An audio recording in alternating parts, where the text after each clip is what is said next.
Morning, everyone. It's Joe Waxman, and I'm back with another video.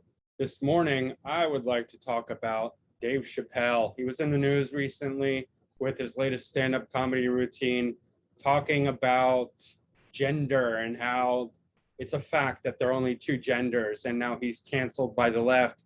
But, I was impressed by his attitude about the whole thing. He was like, if this is what it means to be canceled, bring it on, which is a great attitude. I mean, we can't be bullied by the left or like this cancel culture. You know what I mean? Like if they want to, I applaud him for that. Like if they want to cancel him, like for telling the truth, for speaking his mind, bring it on. Do not cave to their bullying tactics.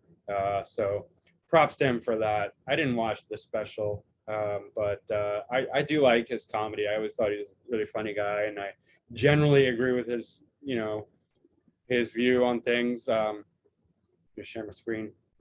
I don't agree with everything, obviously, but I do like Dave Chappelle. I think he's a good guy, and I watched his show back originally. The first two seasons. It was really funny, and I've seen him on stand-up stuff, and he's a really funny guy and smart and good guy generally. Dave Chappelle, August 24th, 1973, 8:46 a.m. in Washington, D.C., United States. He is a Virgo sun, 1 degree in the 12th house. Great for creativity, great for being critical, having a excellent intellect to be able to know exactly what he wants. If Virgo is good for anything, it's being able to have that clear vision, clear organized understanding of what works and what does not work in whatever field capacity you're using it in. It's that critical eye, that ability to see things for what they are and what works and what doesn't work, and to get rid of the things that don't work and take what works and organize it in a way that is just right. That's the perfectionism of Virgo. 12th house deals naturally with creativity and among other things. I mean, foreign lands, spirituality, isolated places, things like that. Here, obviously, it relates to being creative. He's a creative guy. He has to write his own material. It's not just about being funny. It's about being, having a stage presence, being able to tell a joke, being able to write a joke, and just being naturally funny and charismatic, right? And he has all that. Moon in Cancer in the 10th house. Now, this is really where he's prominent, where he's getting the most of his attention. Well, here in the first house too, but 10th house, first house, excellent houses. Here, these are the fame-giving houses: 10th, 1st, 5th, and 7th. So he's got 3 of those prominent. And South Node conjunct Saturn and Moon in Cancer in the 10th house. Moon is in Cancer. It's in domicile. That's a really strong moon, an emotional moon, but strong. Prominent in the 10th house. We can really we get a strong feeling for his emotionality, for what he feels. It's very public. It's very visible, right, in the 10th house. And South Node is very interesting here. South Node conjunct Saturn. You don't see this too often, but shows somebody who's actually knows how to be very, very hardworking.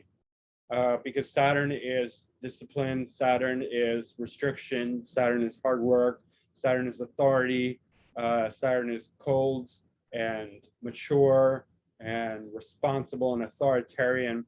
Not generally considered very funny, but with South Node conjunct Saturn, you can be sure that and just let me backtrack. I don't know that this is always the case. Sometimes it seems to be contrary to what you would think, but a lot of times Saturn conjunct South Node can show somebody who really knows discipline very deeply, very well. And I think sometimes that whole concept can just go out the window, and we see somebody who has not embraced their Saturn, even with Saturn conjunct South Node. But generally speaking, that's what it does mean. Or maybe they just haven't grown into it or something. I don't know. That there are certain cases where Saturn, it just doesn't seem to fit. But Saturn, South Node conjunct the Moon can show actually very psychic person, especially in Cancer, especially in the water sign or water houses. He's probably very intuitive, believe it or not, even if he doesn't talk about it, and very refined thinking. South Node conjunct the Moon can really lead to somebody who, even if they're not psychic, they just have very, very refined thinking, very good thinking ability, because Moon is the inner mind. It does have a lot to do with our thinking. When he was young, South Node conjunct the Moon would create a lot of emotional turbulence, and he probably had wide mood swings. And then as he gets older, especially after 40, 42, he's going to be much more balanced and having great intuition and great thinking ability in his mind. This is also giving him a lot of early recognition, because South Node is in the 10th house, and South Node propels us forward in whatever house and sign it's in from early on. It represents the first half of our life. And even though his South Node is in Capricorn in the 4th house, Saturn is in the 10th house. So again, it's still, even though he's getting older past 42, and he's moving into his North Node in Capricorn, which is much less emotional, much more success oriented. It's still going into the 10th house. So he should have a long, healthy career that's being sustained by Saturn in Capricorn, for sure.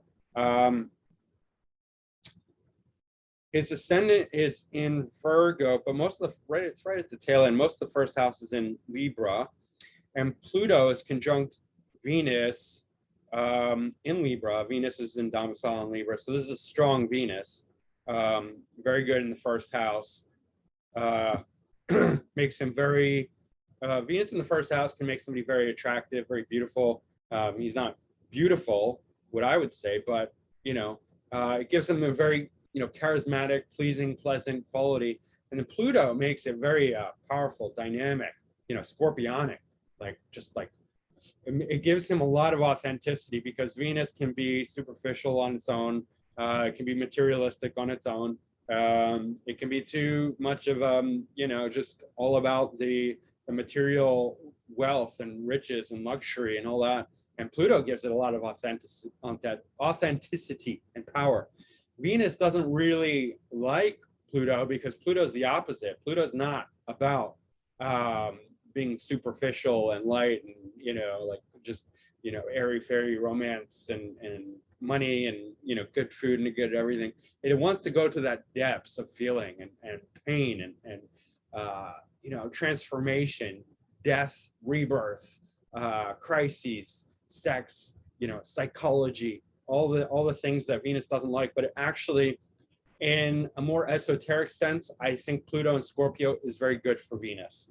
I mean, you're not going to see it being, it's not going to, because Venus rules Taurus and Scorpio is opposite. So Venus in Scorpio is in detriment. So Pluto conjunct Venus is kind of a detriment. Venus, even though it's in Libra, it's much stronger than it would be in Scorpio, but it's giving it a lot of depth. And so esoterically, I think it actually benefits it. I like to see that in a person, because it means that they're not overly superficial, right? They have some integrity, they have some depth. They're not just going to be overly materialistic. And we see a repetition of this. There's actually an inconjunct here between Mars in Taurus in the 8th house. Mars is the co-ruler of Scorpio. 8th house is Scorpio's it's Scorpio's house in the natural zodiac, the 8th house. So it's a similar thing going on here, where we have Venus and Mars and Scorpio combining energies. Gives him a lot of authenticity, and if we look at his show, the Dave Chappelle show, where he quit in the middle of the 3rd year recording, that's a lot of this Pluto 8th house Mars Venus combination, because the show to him was lacking integrity. It was lacking depth, and it was too superficial. It was becoming too Venus oriented, where it's just people pleasing, money, popularity, fame, all that. And he wanted to get away. He wanted to get back to his roots, which was stand-up comedy. He's a stand-up comedian. I mean, at least that's what I'm reading when I look at Wikipedia. I'm by no means a Dave Chappelle authority, but when I looked at Wikipedia and I read about why he quit, and I'm not a Wikipedia fan. I think Wikipedia lies a lot, but at least I don't think it would have any reason to lie about this. But anyway, it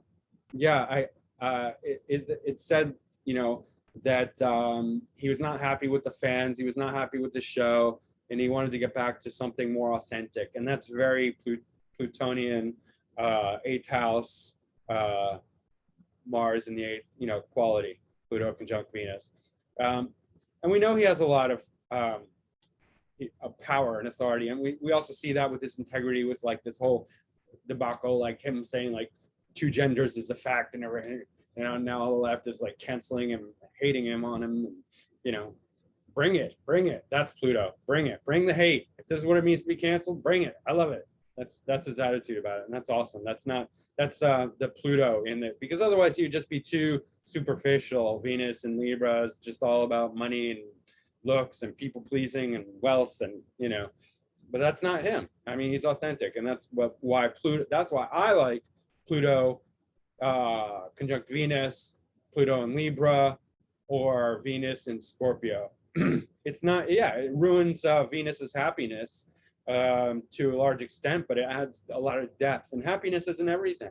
It really isn't. I mean, in life, we look at the reality of life. A lot of times, people become much bigger and wiser and more evolved through the worst, deepest pain, and that's the gift of Scorpio and the eighth house and Pluto, right? And Venus gets damaged in that whole process, but it comes out more full, more complete.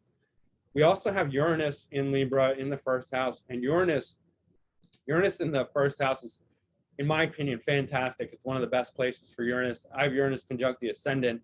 I mean, it's crazy how much awareness Uranus can bring to the first house. People with Uranus in the first house, I always see them, they're just so aware of everything going on. They're not asleep people. They're not one of these dopey sheep, they're not woke, they're awake, and there's a huge difference. They're very aware of the whole world and the social, what's really going on. And Pluto, of course, is going to help them a lot with that, the psychological depth and awareness that Pluto brings. Uranus is more about being aware of society, Pluto's the depth. Uranus is the expansion. It's that explosion that brings expansion in all directions, just like a bomb going off. Maybe not an atomic bomb, that's more Pluto. But well, let's put it this way: nuclear energy is more Pluto. Explosions are Uranus. So it's an explosion of awareness right in the first house. So he's very aware of stuff, right? And it's opposite Chiron.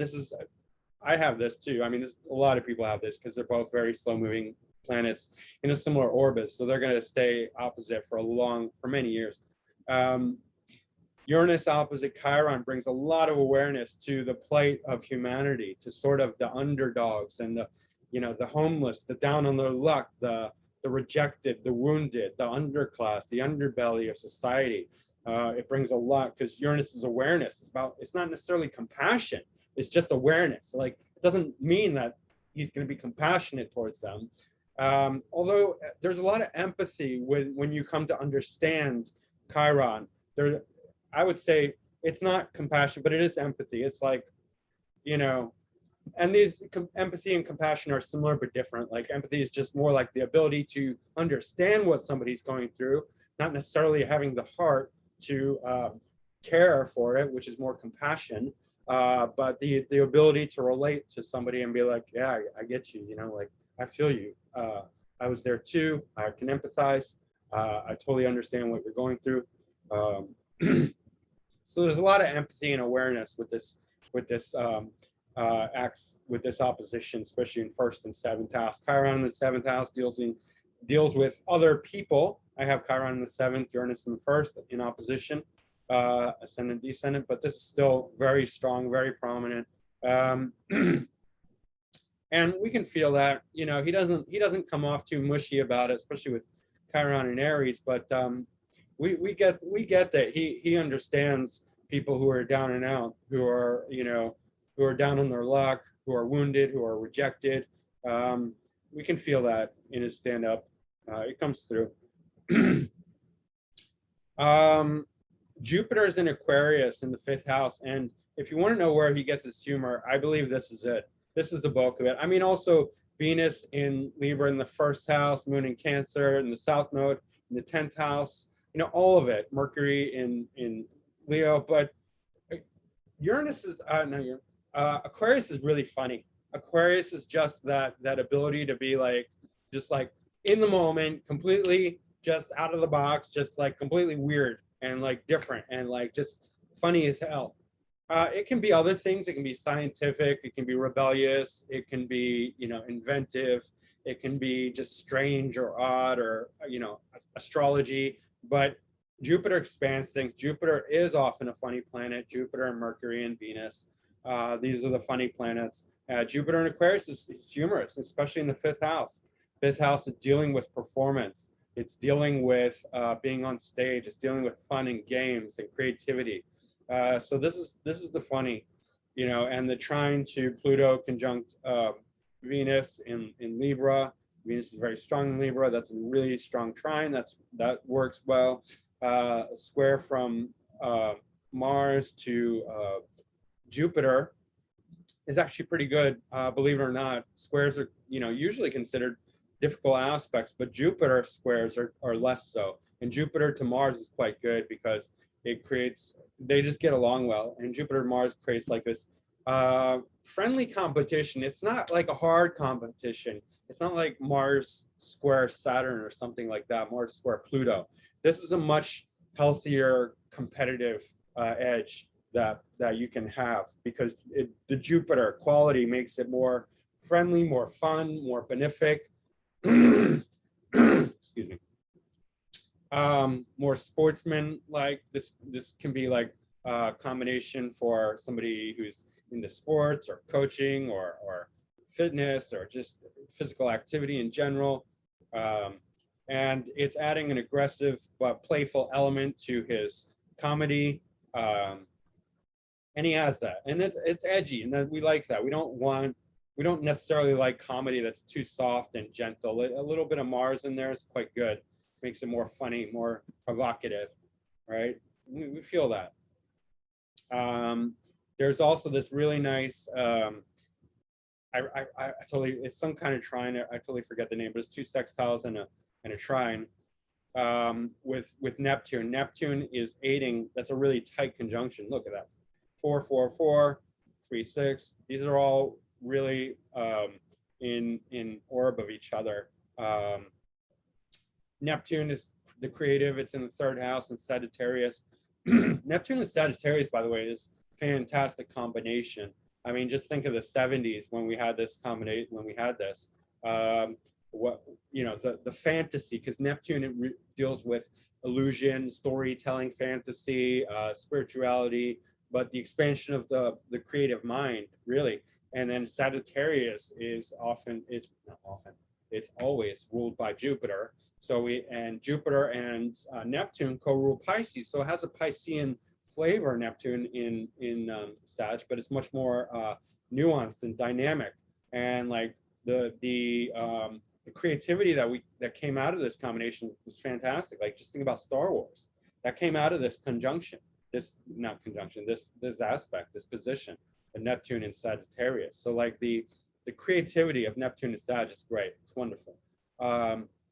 So the creative aspect is sextile to this Jupiter. Adding to that, so is the Venus. That's really where he gets his creativity and humor big time here. Uranus is in the mix because it's still being influenced, even though it's wide. It's quite a wide conjunction, but it's still there. So there's a Uranian flavor in there as well. So that's all really, really strong. Mercury is in Leo, disposited by the sun. Mercury in Leo is very creative, not necessarily humorous. It could be anything, right? Hemingway had Mercury in Leo. Mercury in Leo is just good for creativity, right? And, so again, he's another type of comedian that if he wanted to, he could probably do, regular like drama or writing. He could write anything. Like he has that kind of, a chart, the personality. He can do serious stuff. He can do social commentary. He could write, fiction if he wanted to, but he chooses to do comedy because it's natural for him. He loves the spotlight, the 10th house, the Leo Mercury. Leo loves being in the spotlight. So does 5th house, Jupiter. That Venus in Libra on the Ascendant, and Pluto, and probably Uranus somewhat also loves the attention. And Mercury is the chart ruler, not the chart. I don't like that term. I don't like the.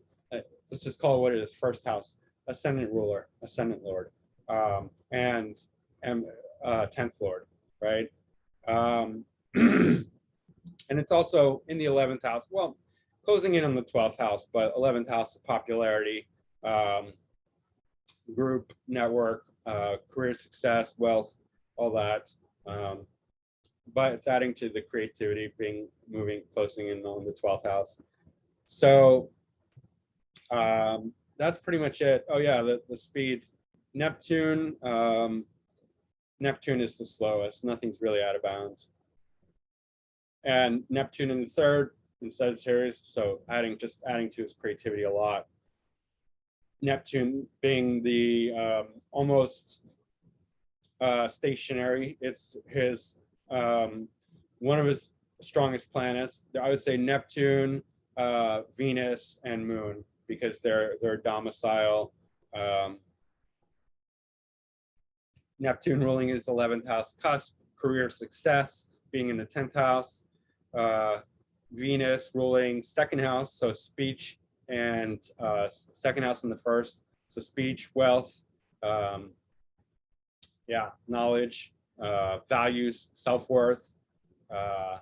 It's also very good for career success and fame. 2nd house. Neptune would be ruling the co-ruler of the 7th house in the 3rd. Again, very good for creativity, expression, especially with these really nice aspects, trines and sextiles. Now let's look at this. I mean, this is the really intense squares, basically a T-square between South Node.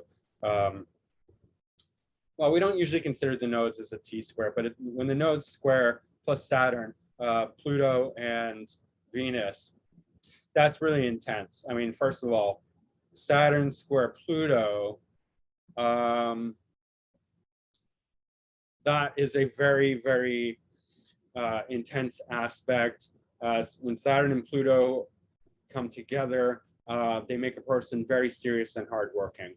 I mean, so beneath all the humor, he's very, very devoted to his career, to working, to being the kind of person that he wants to be. And I think that's why he was just like, that's another reason why he would just quit his show, like right in the middle, because he was just like not having it. Pluto and Saturn together are so serious. They're deadly serious, like deadly serious.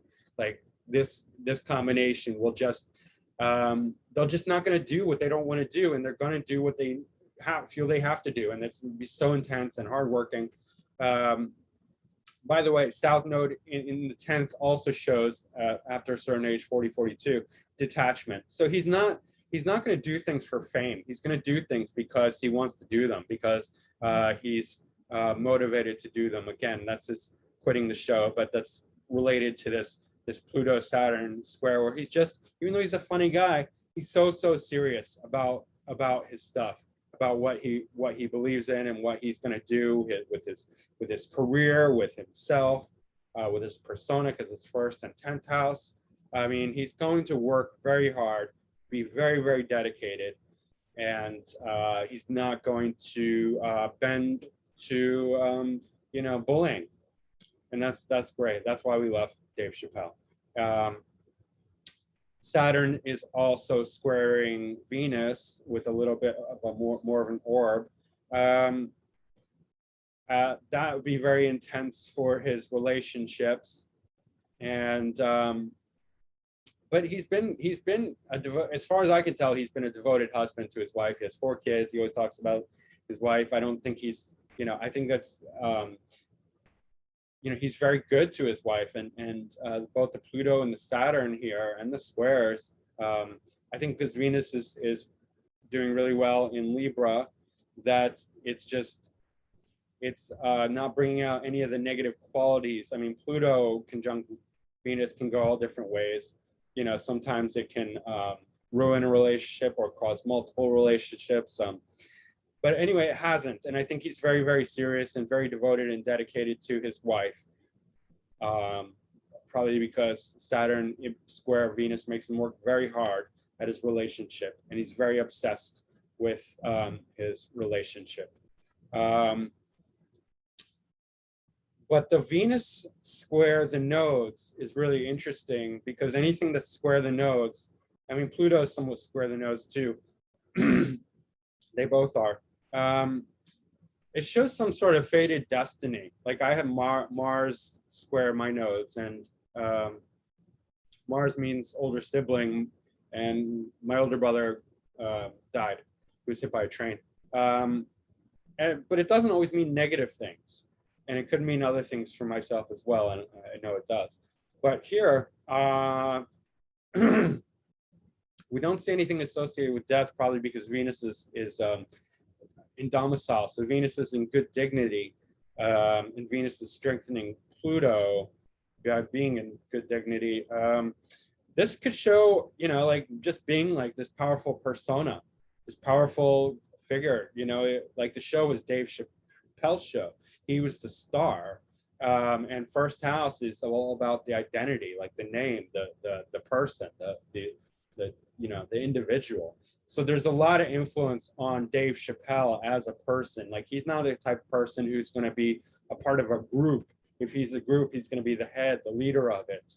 And in order to progress to his North Node, this needs to be addressed. It's like the stumbling block to the North Node. Venus, Pluto, obsessive relationships, having to do with identity, powerful persona, Scorpionic, Libran, dealing with relationships, but not, in the very Plutonic way, control, power, dominance, death, crises, all the Plutonic things he's going to have to deal with in relationship with Venus and in Libra. So, I don't know what that means for his personal life, for him and his wife, but it means something. It means something. It's something intense. The guy's he has a lot of depth, and he's got a lot of tensions with his personal way of dealing with things and his relationships. So I can't say more than that, because I really don't know enough about him, but it's significant. There's a lot of intensity and a lot of call for integrity, because this Venus is very stressed, and so is this Pluto, but not in a negative way, because the Venus is strong. So it's just like stress, but for the best. Brings out something good and positive. That's what I think. That's what it seems like, because he's a good guy. I mean, who can fault him really, except like if you're mad that he's not using the correct, LGBTQ, whatever, thought policy or whatever. Who knows? I mean, he's not bending to the cultural Marxism. Let's put it that way. So I appreciate him for that. Who needs that? Who needs more obeyers, more complacent, people following for that stuff? We need more rebels. So I'm with him on that. Anyway, guys, I think that's it for Dave Chappelle. Kudos to him for standing up for what he thinks and believes in, for not caving in to the bullies. And let's have more people follow that suit. All right, guys, that's it for now. If you enjoy this, don't forget to hit like, subscribe, and share. Go to my website, macroastrology.com, to book a reading. And if you have any suggestions for me or any comments, leave it in the comment section below. And thanks. I'll see you soon. Bye.